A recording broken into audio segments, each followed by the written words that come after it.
This is a Japanese sword guard, a tcuba. They often came in pairs. The samurai wore two swords, a long one and a short one. This is of a short sword. It's missing its pair, the larger one, and I've been asked to replicate that missing tcuba based on this black and white photograph. This beautiful, sinuous tail, exquisite piece of composition. Look how the tail seems to push that little leaf away. It brushes up against it. There's a little paw at the back just coming through. And that glossy tongue licking his paw. I mean, if you look at this, those spaces are exquisite. It's perfect. These little negative spaces, which are what allow the piece to feel alive.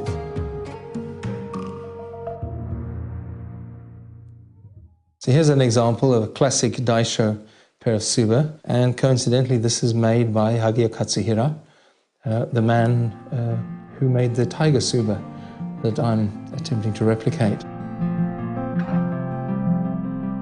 I'm becoming quite familiar with his touch.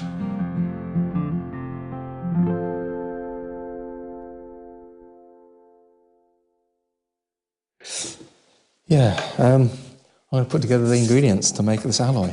Therefore, the piece I make will age in the same way. These are samples that I made. These are based just on the classic 75% copper, 25% silver shibuichi, which is what shibuichi means, 3/4. The color, not a million miles off the sample we're looking for. So on the basis of that, I came up with a recipe with 20% silver and 0.5% gold and 0.5% lead. This is the last bit of silver. Okay, and close. There you go, thank you very much. Okay, and we pour in the water, and there's no oxygen getting to the metal. There's a layer of steam around it, which is insulating it in a way, and it's slowing the cooling. The heat's being liberated into the water, which is why it's come back to the boil. But because the oxygen can't get the metal, we're left with a nice pink surface. And as it cools down, we get this interesting phenomena where it calms down and then roars at me.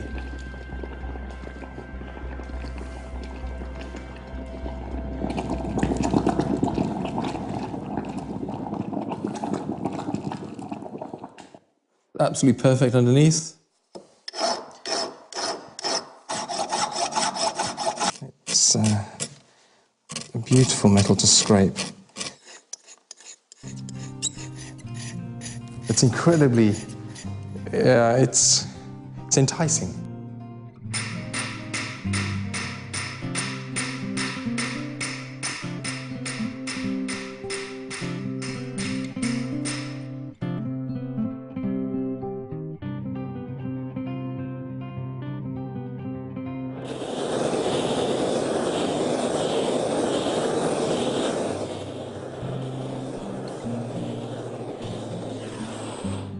One of the little things that did happen is that I have a small crack, which is not the end of the world. This is not uncommon in antique pieces.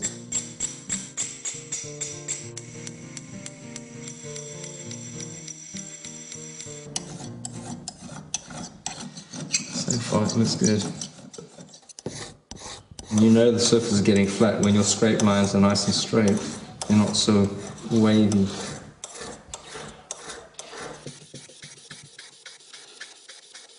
So I'm using water of air stone or Scotch stone, which is a very fine slate found only in one mine in Scotland. It reveals any blemishes, allows me to see any flat points. The trick is, of course, to work at right angles to previous scratch marks. You're continually replacing one set of scratches with ever finer scratches.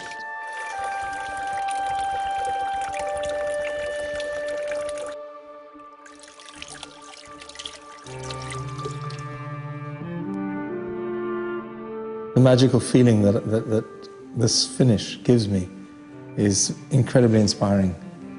It always makes me think of the Buddhist conception of polishing your mirror, your own mirror, the mirror of your soul in a sense, through meditation, that daily practice, that constant reflection on self. And doing a piece like this, it's a meditative practice. I'm now going to give it a test patination, just to make sure that the colour's even and the grain structure's as I want it. The moment metal's exposed to air, it starts to oxidize. But the longer that's allowed to build up, the less likely you are to get a consistent colour. So I'm going to go fairly quickly now and rinse it off and then get it straight into the daikon, which is a sort of a holding solution. So I'll leave it in there for a few minutes. 5 minutes is about right. And all going well, we should have a lovely grey colour on that plate. Slow is always better. You really don't want the colour developing too quickly, because that will lead to spotting. And I don't want spotting because we're doing a tiger. I need stripes. It's the tiny particles of silver that aren't actually completely diffused throughout the copper. They're still discrete particles.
That sweep from there to there, across here, and I've got a reference line here on the side of Sepideh.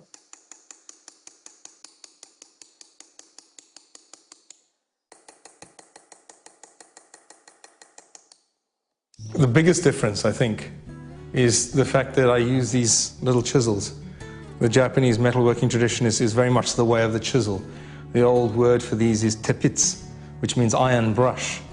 And that's quite literally what we do. We paint with chisels. We carve and we paint. The back is still something of a mystery. So I've tried to analyze what I do have. And this is now the back as much as I can discern so far.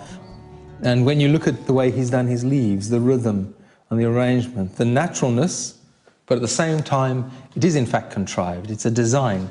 And again, this is not surprising, given that he was a great master of flower arranging. Looking at this photograph, I almost see it interposed with the one we have. So I'm reading this photograph with the information that I've gained from this piece. In a very real sense, this is a Rosetta Stone. It does, in fact, hold all of the information. One of the issues that we had to address was the matter of the authenticity of the piece. Some of the detail is amazing. You can't even see this under the microscope. This little line here had me stumped for a while. Yeah. Then I realized it actually continues here. What it means is that's the highest part of the face. It's actually been inlaid on top, 2 millimeters long. I mean, that's absurd. That's my finger. Macro lens, yeah. I mean, that's fantastic detail. These little spikes here. It's just a simple V chisel, just pushed in. and create a little burr there, so it looks like a little start of a whisker.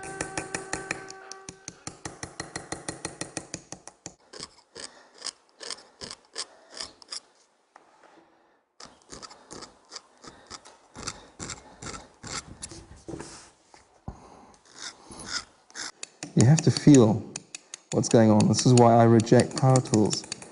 They're far too fast. You simply can't feel the irregularities. The tool will simply take over.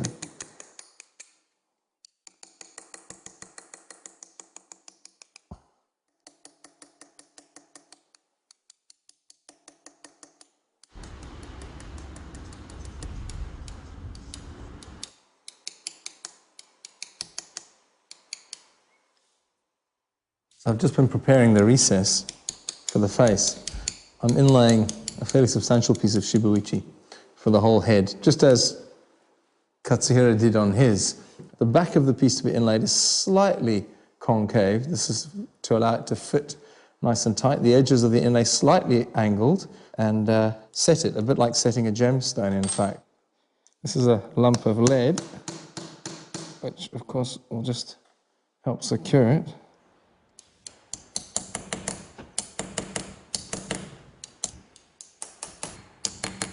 So now the head is secured in place. I've worked that little lip down, and it's locked the piece in place.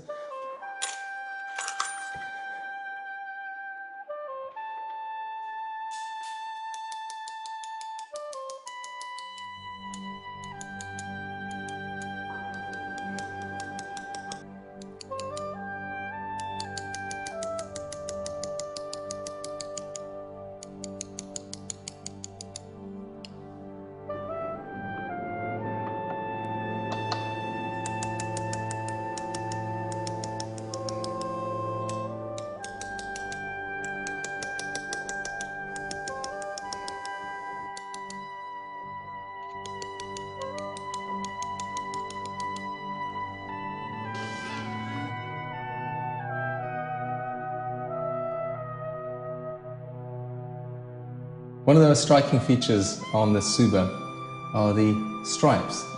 They're inlaid in shakudo, which is an alloy of copper with about 2.5% gold in it, and every individual stripe is a separate piece of metal. The pattern on this tiger is quite characteristic. It's unlike most others. The actual fur obscures them in certain light. So I've managed to enhance the photograph a little bit and draw a pattern of these stripes. I'm now going to transfer this design to the metal, engrave them and cut them out, and proceed with the inlay work.